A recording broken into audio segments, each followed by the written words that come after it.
Welcome back into the GSMC Sports Podcast as we are now going to be diving into the report that came out yesterday. I believe it was yesterday, and it was from The Athletic. It was Mike Sando of The Athletic reported that an anonymous NFL defensive coach told him, quote, "The word is out there, if you run zero blitz against Hurts or show zero and back everyone out, he will panic." He added, that has to change. They lose Jason Kelce, who handled their protections, basically did everything, and you bring in a coordinator who likes to drop back. It will be interesting. So this was, of course, referring to Eagles quarterback Jalen Hurts, who suffered is probably the wrong word. He had his worst season, really, since sort of seeming like he was emerging over the past couple of years, that he definitely saw some regression in 2023,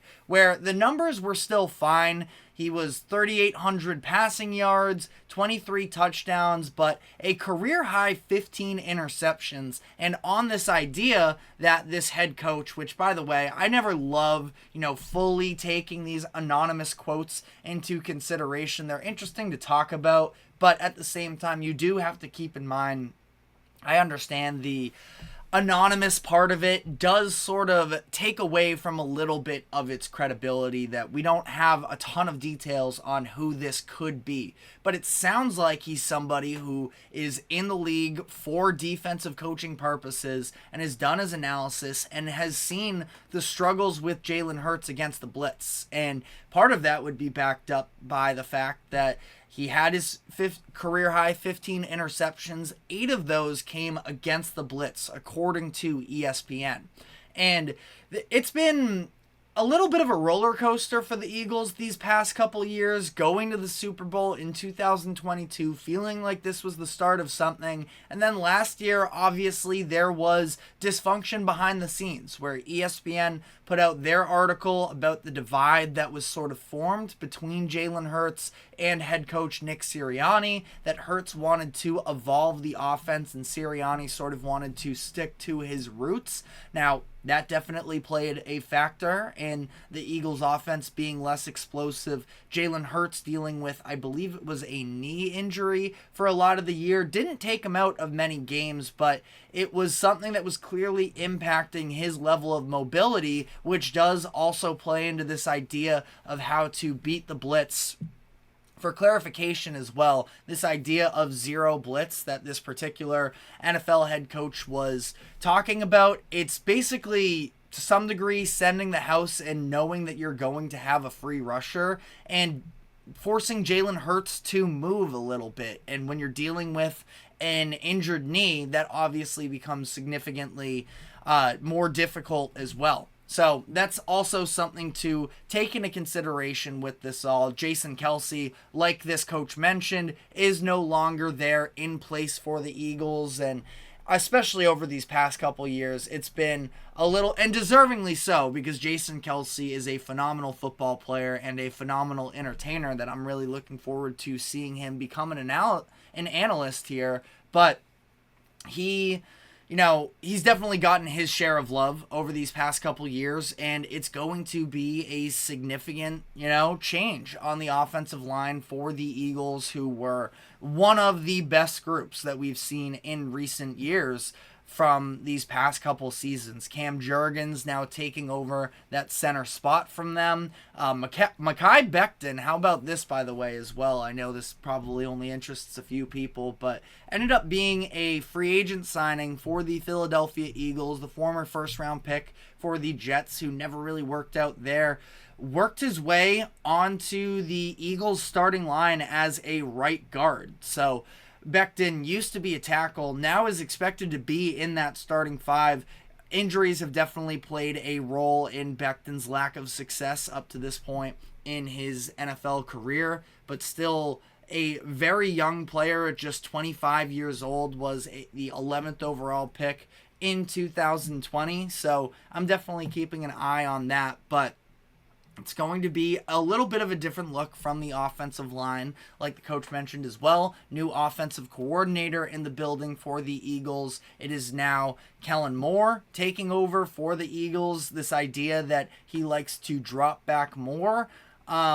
It is, as he quite literally said, it will be interesting. And I think that ultimately this is a little bit of hyperbole. Just Jalen Hurts, I understand. I've never been all in on him necessarily anyways, but this idea that he was fully exposed and that there's no way for him to take the next step. He was looking to take the step last season, but Nick Sirianni was resistant to that in terms of next step being evolving the offense. And now that it seems like they're on the same page more, that Sirianni is willing to give up a little bit of control in terms of play calling and what the offense looks like. I'm sure he still has his very fair share of input, but it seems like the Eagles are going to try and shake things up a little bit. And I'm not in full panic mode about Jalen Hurts. Again, this is to some degree what we saw a little bit with him in college, was coming out hot and then sort of just not ever being able to reach that elite level. That was the case when he was at Alabama and opened the door for Tua Tagovailoa to take over and end up stealing the job from him. Now, Hurts is a professional and he's always going to, work as hard as he can, at least, not that I know the guy, but from all of the reporting and the stories around him, he seems like a true leader, and that he is going to continue to put in that work to get better. But, there are at least maybe some questions about whether or not Jalen Hurts just isn't ever going to be that elite quarterback that people were putting him in conversations in 2022, which, by the way, I think was premature for that to be the case from him. And Hurts had a very good season, 3,700 yards, 22 touchdowns, 6 interceptions.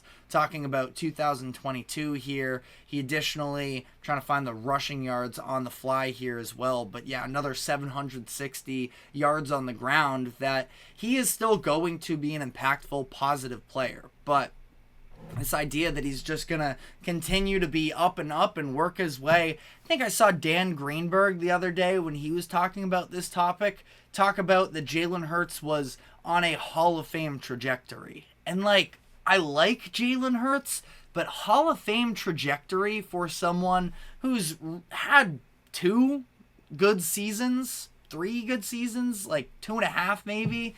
And the fact that, this isn't anybody who was coming out of college, some top-end prospect. After Alabama didn't work out for him, he transfers to Oklahoma, and he lets it rip there, and ultimately got himself drafted in the 2nd round. But again, we're talking about a 2nd-round pick. Couple good years doesn't mean that already it seems like you're on your way to being a Hall of Famer. The Eagles have had very good offenses around Jalen Hurts as well, and it's only gotten better since when they added A.J. Brown to the mix additionally. So I think we got to pump the brakes a little bit on both ends of the spectrum. I don't think he was ever going to be, not that it's not possible still, but people were putting him in conversations that probably should not have been the case a couple years ago, and now all of a sudden everybody wants to write off Jalen Hurts. I have a very hard time imagining that Jalen Hurts will ever really be a negative starting quarterback. Now, is he going to be somebody who can fully put the team on his back and, with a shakier offensive line and without weapons, someone that you can anticipate going on, this unreal tear to sort of backpack his team to the Super Bowl? I'm definitely not putting stake in that, but this idea that it's going to be impossible, really, for Jalen Hurts to be able to learn to deal with pressure a little bit better, especially if it becomes so public. That I just feel like, generally speaking, with these athletes, if somebody says this is your fatal flaw, you can't do it, that should be sort of the number one thing that you are continuing to work on, especially when it's something as pivotal for an NFL quarterback in terms of learning to navigate pressure.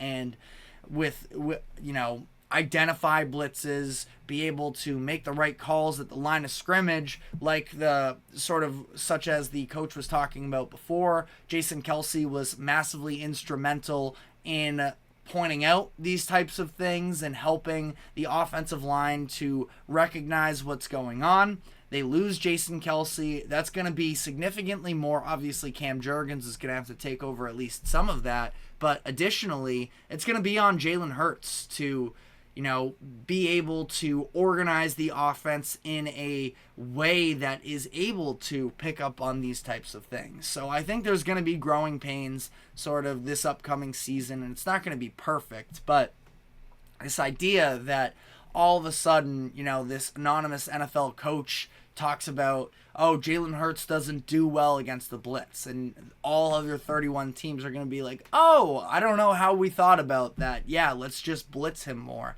I don't think it's that simple. That being said, Bleacher Report covered this story as well, and they did an interesting job of incorporating as well the idea that San Francisco 49ers defensive end Nick Bosa has publicly to the media talked about other teams need to try and replicate what we do against Hurts because we are very convinced in the defense that we run against Jalen Hurts. So interesting point there. Maybe there are some real keys, but again, I think that it's so much more simple than if you just throw a zero blitz at Jalen Hurts every single play, that this offense isn't going to be able to adjust. But let me know what your thoughts are in the comments section. A very interesting story to come out, especially at this time with, the Eagles now 9 days away from their season opener. They're playing the first Friday night, so should be really interesting to monitor this upcoming season. Eyes definitely going to be on Jalen Hurts, especially with navigating the pressure. But we are now going to be taking a quick break, and when we come back on the other side, we're going to be diving into another one of the top teams in the NFC and actually sticking in that NFC East, as we are going to dive into the news that this morning the Dallas Cowboys have signed running back Dalvin Cook to a new contract. So we are going to be diving into that, but first, quick break. Do not go anywhere. We will be right back.